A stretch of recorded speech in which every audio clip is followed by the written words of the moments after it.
Fala pessoal, sejam todos bem-vindos a mais um editorial aqui do nosso canal. Vamos lá, responde para mim. Você acredita que um recurso do Bolsonaro para o STF teria resultado? Vou melhorar a pergunta e eu peço que você responda. Você acredita na imparcialidade do STF em relação ao Bolsonaro? Só responde isso para mim. Por quê? Porque o Bolsonaro acabou de entrar com recurso contra a sua inelegibilidade. E para onde? Para o STF. Matéria da Record. Defesa do ex-presidente Bolsonaro recorre ao STF contra a decisão que o deixou inelegível até 2030. A defesa do ex-presidente Jair Bolsonaro recorreu ao Supremo Tribunal Federal contra a decisão do Tribunal Superior Eleitoral, o TSE, tomada em junho, que o deixou inelegível até 2030. Em agosto, os advogados de Bolsonaro tinham apelado ao próprio TSE. E aí, o TSE rejeitou o pedido na semana passada ainda. Embora o pedido tenha sido feito ao STF, o documento foi protocolado primeiro no TSE, onde o ministro Alexandre de Moraes, presidente da Corte Eleitoral, vai analisar a admissibilidade e considerar se o recurso deve ou não ser enviado ao Supremo. Pois é, pessoal, assim, muitas pessoas me perguntam, Dr. Sandro, você que é advogado, você sabe que não vai dar resultado. Por que o Bolsonaro recorreu? Ele sabe que não vai dar em nada. É simples. Deixa eu te explicar. O Bolsonaro sabe mesmo que não vai dar em nada, sabe que o STF, em relação às pautas bolsonaristas, ele não é e nunca foi imparcial.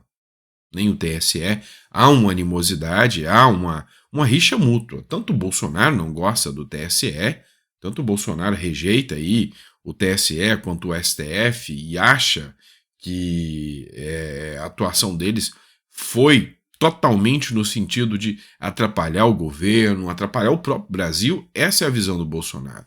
E o STF tem abertamente aí um discurso contra o Bolsonaro e o bolsonarismo. Tanto é que o próprio Barroso falou isso abertamente. Nós acabamos com o bolsonarismo. Falou escancaradamente, sem o menor pudor. Não é isso? Então por que o Bolsonaro recorreu? Vamos lá. Bolsonaro, num futuro, ele pretende recorrer a mecanismos internacionais, a cortes internacionais, inclusive a própria ONU. Bolsonaro aposta que, lá nos Estados Unidos, Biden vai cair e Trump retorna. Aí é onde o próprio Bolsonaro pode pedir ajuda e uma interferência do próprio Donald Trump para que mostre que aqui o julgamento foi político. E aí, para os Estados Unidos caracterizar o Brasil, considerar o Brasil como uma Venezuela, um país autoritário, pouco custa, tá? Com Trump no poder. Mas para isso ele precisa ter percorrido todos os caminhos. Como é que você vai acusar que o STF, o TSE ou qualquer outro é um poder parcial se você não sabe a decisão dele, se você não recorreu? Então, a visão que eu tenho é que é isso, que o Bolsonaro vai tentar recorrer a mecanismos internacionais, e para recorrer a mecanismos internacionais, ele tem que ter a negativa, ele tem que ter o resultado contrário a si para mostrar, olha, tá vendo? Eu fui perseguido politicamente.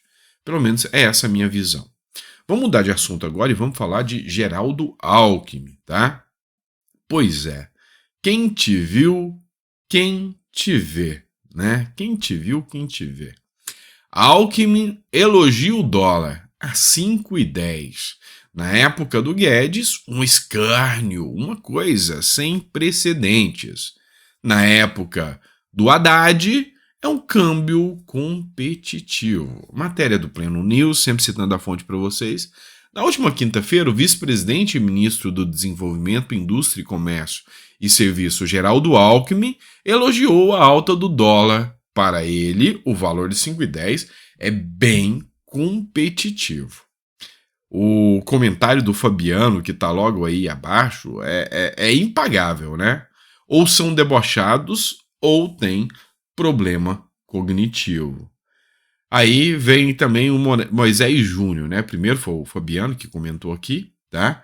E aí também o Moisés Júnior veio e deixou um comentário aqui também. É tipo você elogiar os juros e multa do seu boleto atrasado. É bem nesse sentido aí.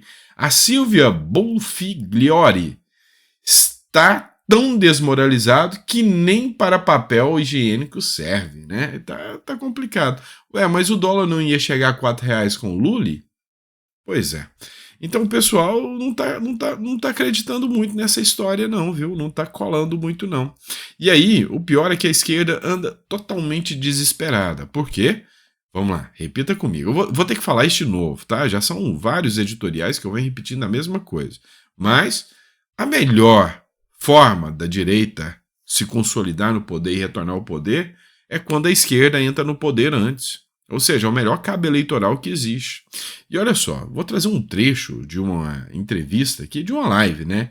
Na revista Fórum, que mostra o desespero da galera aí, um desespero total mesmo. Olha só o que diz a matéria. Nós estamos sentados num vulcão, diz Borges sobre o cenário político atual.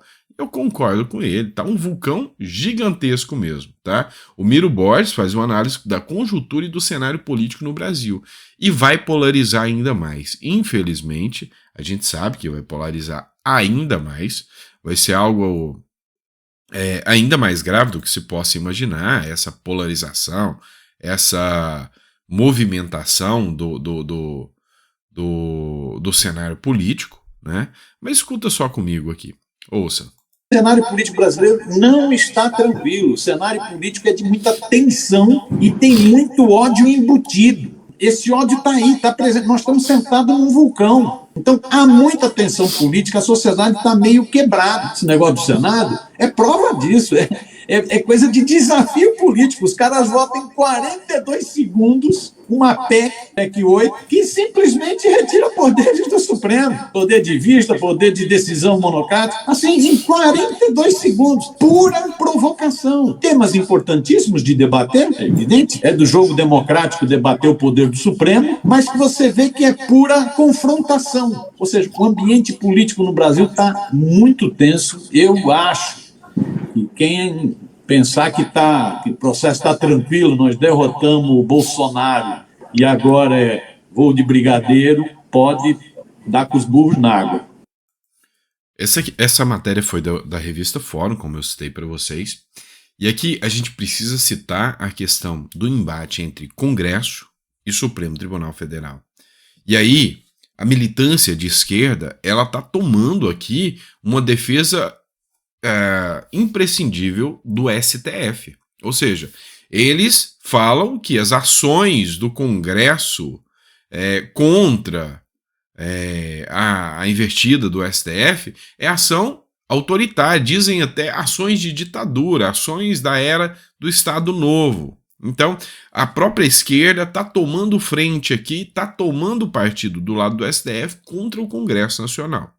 Entendem que é do embate democrático discutir, mas entendem que atuações como a do Davi Alcolumbre, que limitou as decisões a votação foi, 40 segundos, coisa rápida, limitando a decisão do judiciário, decisão monocrática, que eu achei uma decisão acertada demais. Eu achei mais do que justo. Nós não podemos, e aqui eu cito o Aldo Rebelo, não podemos ter 11 constituições, tem que ser uma só. É uma decisão só, bem acertado. A esquerda está desesperada. E aí, cabe a nós citar os comentários que foram feitos na revista Fórum, só para você perceber aqui, ó. Miro Borges faz uma análise de conjuntura do cenário político no Brasil na atualidade. E aí, a mentalidade do pessoal que acompanha a revista Fórum aqui, pessoal da esquerda. Olha só a Lúcia Tavares. Derrotamos o Bolsonaro, mas a seita bolsonarista ficou e aterroriza.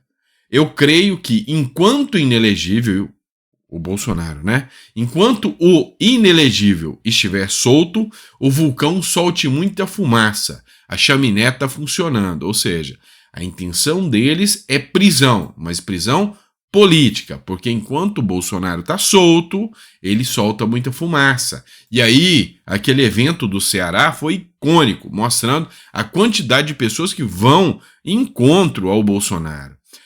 Em Minas, não foi diferente. Ele está em Minas agora, né, nesse final de semana. E o movimento é gigantesco. E tem um movimento marcado contra o aborto agora, que não é um movimento político, porque é contra o aborto, que vai acontecer no dia 12 agora. E vamos ver o que vai rolar. Eu acredito que muita gente vai para a rua. O Júlio Delo Santos, os políticos bolsonaristas fundamentalistas insistem em atacar o STF e visando a eleição para o Senado Federal. Pois é, você vê aqui um total desespero por parte deles, ainda com a existência do bolsonarismo, e eu já fiz uma análise filosófica sobre essa questão.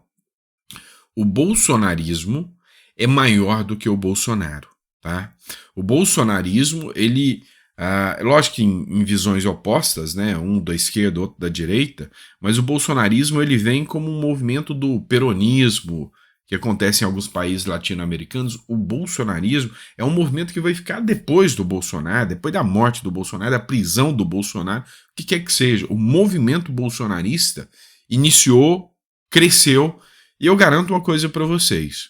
Hoje a nação brasileira está muito mais com as ideias, eu não estou falando com a afeição ao Bolsonaro em si, mas com as ideias do Bolsonaro, a população brasileira está muito mais tendente, tá? Contra o aborto, contra as drogas, dentre outras pautas que são caras demais ao público conservador. Tá bom? Grande abraço, pessoal. Fica com Deus. Até o próximo editorial e a gente volta com mais conteúdo para vocês. Grande abraço.